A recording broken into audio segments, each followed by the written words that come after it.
Welcome to a pyramid scheme, yay!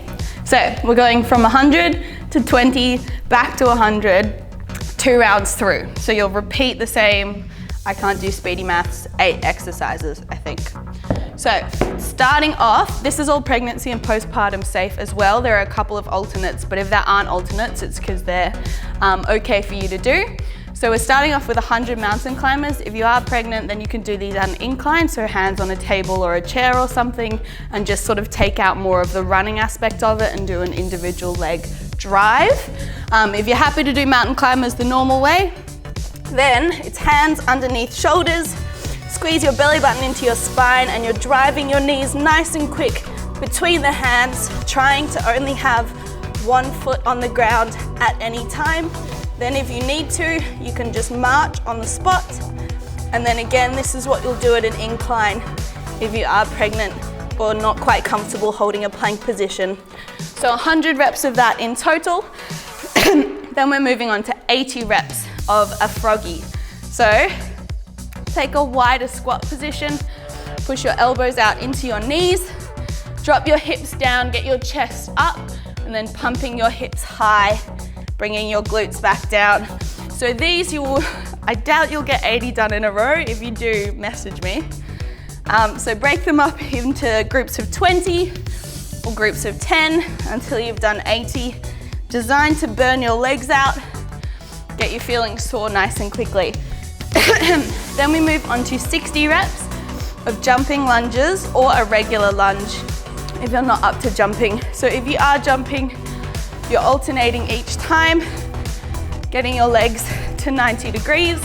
I find it helps to use the arms instead of keeping them still.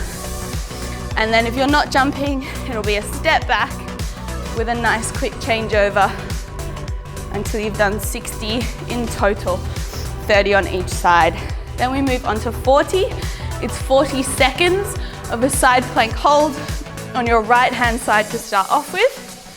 So if you're on your knees, I think it's better if you stretch your top leg out, and that way you're less likely to lead your hips backwards. So bottom leg bent, top leg is straight, lift your hips up off the ground, pull in nice and tight through your ribs, and then if your neck gets tired, look down towards your forearm.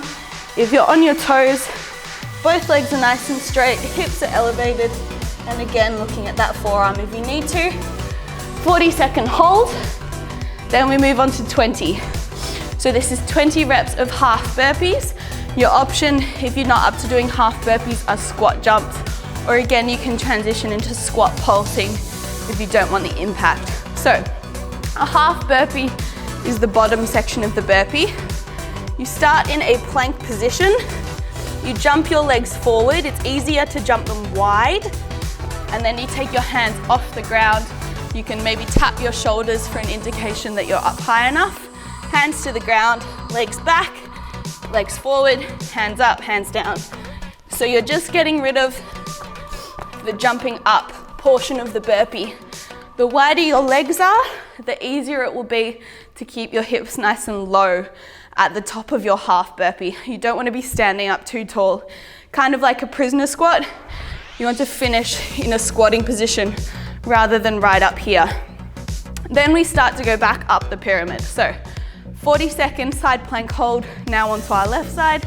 So same cues as for your right side, kneeling or on your toes, looking down at your forearm if you get any tension through the neck or your traps. Then we move up to 60 reps and it's skaters now. So 60 skaters, 30 to each side. Lateral lunge with a bit of a hop in the middle. So you'll step out to the side, tap your outside foot, shuffle across, tap again. You want to stay nice and low and go as fast as you can. It's not very high impact, but if your back gets tired being bent down, then stand up in between each rep. So you've got a little bit of a rest. So you'll do 30 to each side, then we move on to 80.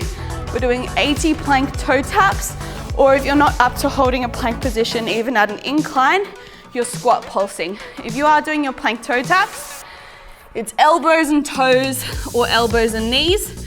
If you're doing it on your knees, belly button pulled into spine, glutes are squeezed. You'll straighten your leg and you'll tap to the side. Back to your knee, then straighten off the other leg. So you're just doing the exact same exercise on the knees. If you are on your toes, you're tapping just wider than the width of your mat. Chin lifted and eyes looking towards the edge of your mat. So you'll do 80 of those, 40 to each side, and then we're back up to 100, and it's 100 star jumps. So try and reach your hands right up above the head so you're not just moving them a very small range of motion, and you're dropping into a little bit, not quite a squat, but you're bending the knees to absorb the impact. And if you want to get rid of the impact entirely, keep your hands in front of your chest and you do in and out, single leg until you've done 100. Make sure you swap which leg is leading. So you stay a little lower and you move a little faster. So star jumps or in and out. And then you're doing that entire thing one more round. So back to the top, back to your mountain climbers, and once more through. Enjoy.